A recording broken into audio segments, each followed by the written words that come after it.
तो जैसे जैसे आईडीएफ अपनी रणनीति में आगे बढ़ रहा है, हमास पहले से ज्यादा हमलावर हो गया है। उधर हिजबुल्लाह भी मिसाइल दागने लगा है। ऐसे में इजरायल को अपनी सुरक्षा कवच आयरन डोम पर भरोसा करना घातक साबित हो रहा है, क्योंकि आयरन डोम की नाकामी की वजह से 7 अक्टूबर को इजरायल दहल गया था और हालात अभी भी ऐसे ही हैं कि डोम पहले जैसा मारक नहीं रह गया है। अब आयरन डोम से निकली मिसाइलें रास्ता भटक रही हैं और रॉकेट मार गिराने की बजाय वो रिहायशी इलाकों में गिर रही हैं और रॉकेट इजरायल को दहला रहे हैं। अब सवाल उठ रहा है कि कहीं आयरन डोम हैक तो नहीं हो गया।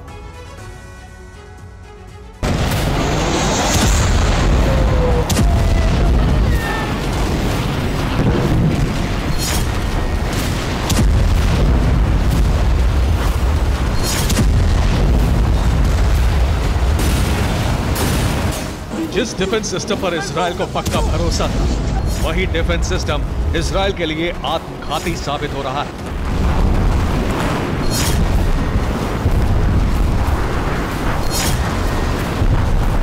एक दो नहीं, ऐसी दर्जनों तस्वीरें सामने आई हैं जिसमें आयरन डोम नाकाम दिख रहा है।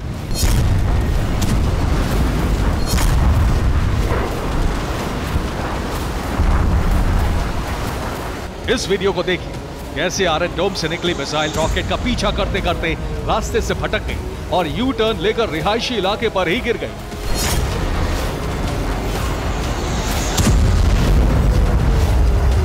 अब इस वीडियो में देखिए कैसे आयरन डोम का इंटरसेप्टर रॉकेट को ट्रेस नहीं कर पाया और एक इमारत के एकदम पास जाकर गिरा। अब इस तीसरे वीडियो में देखिए, रॉकेट को तबाह करने के लिए डिफेंस सिस्टम से मिसाइल निकलती है, लेकिन बीच में ही उसका रूट बदल जाता है और फिर वो रिहायशी इलाके में गिर जाती है। ऐसा तकरीबन हर दिन किसी न किसी मिसाइल के साथ हो रहा है। वो रॉकेट को तबाह करने के लिए सही वक्त पर निकलती, लेकिन बीच में मिसाइल का रूट बदल जाता है और वो इजरायल में ही तबाही मचाने लगती है। ये कल रात की तस्वीरें हैं।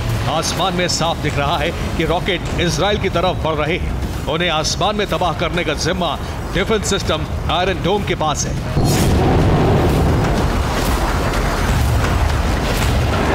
लेकिन आयरन डोम ऐसा करने में फेल हो जाता है और उससे भी बड़ी बात यह कि डिफेंस सिस्टम से निकली मिसाइल इजरायल के लिए आत्मघाती साबित होती है।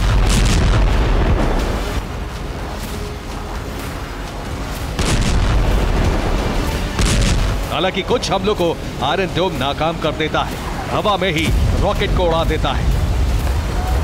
ईस्ट ऑफ तेल अवीव का वो इलाका जो एक बड़ा पार्क है और वहां पर बीती रात एक रॉकेट अटैक किया गया जो कि यहां इस जगह पर गिरा है। हालांकि उसके मलबे को तो देखिए हटा लिया गया है, लेकिन यहां पर फैला कोयला और उफनी हुई मिट्टी आपको बता रही है कि हमला बिल्कुल बेहद ताजा था। लेकिन यह हमला जहां हुआ, रॉकेट को अटैक करके इस पूरे रिहायशी इलाके में, आप ये बिल्डिंग्स देखिए, ये बड़ा और बहुत पॉश रिहायशी इलाका है। इसको टारगेट करके, इस टावर को, सामने के टावर को, इन दोनों टावर्स को टारगेट करके यह हमला किया गया था। लेकिन हमास लगातार इजरायल के शहरों को निशाना बना रहा है, इसके लिए वो रॉकेट दाग रहा है, जबकि हमास जैसा ही संगठन हिजबुल्लाह इजरायल बॉर्डर पर रॉकेट से हमले कर रहा है।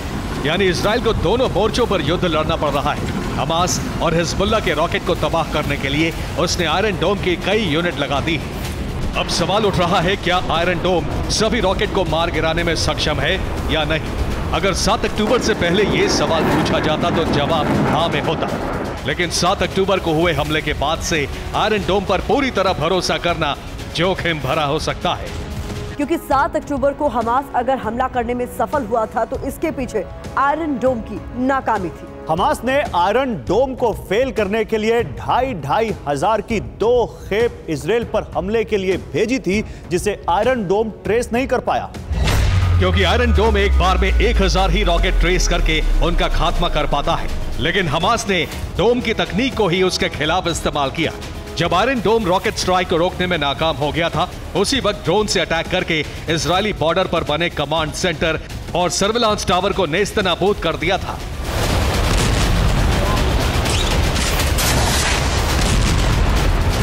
उसके बाद बाकी का काम हमास लड़ाकों और बुलडोजर ने कर दिया।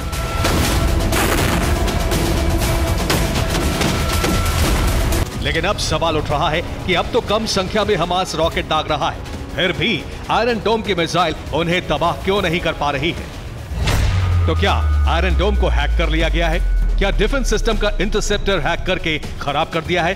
क्या आयरन डोम की कमांड को बदल दिया गया है? क्या आयरन डोम की मिसाइल का रूट बदल दिया गया है? क्या डिफेंस सिस्टम के कंट्रोल पैनल से सिग्नल लिंक नहीं हो पा रहे?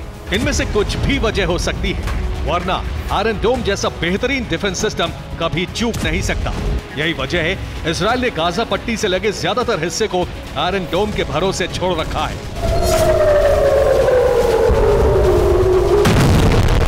लेकिन अब स्थितियां बदल चुकी हैं। आयरन डोम काम नहीं कर पा रहा है। मिसाइल यू टर्न लेकर इजराइल में ही जलजला ला रही है।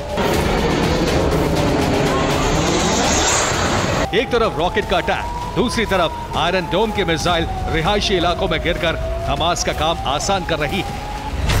यानी आयरन डोम अब रक्षक नहीं, भस्मासुर बन चुका है। जो आयरन डोम आत्मघाती बनकर इजराइल में ही तबाही ला रहा है।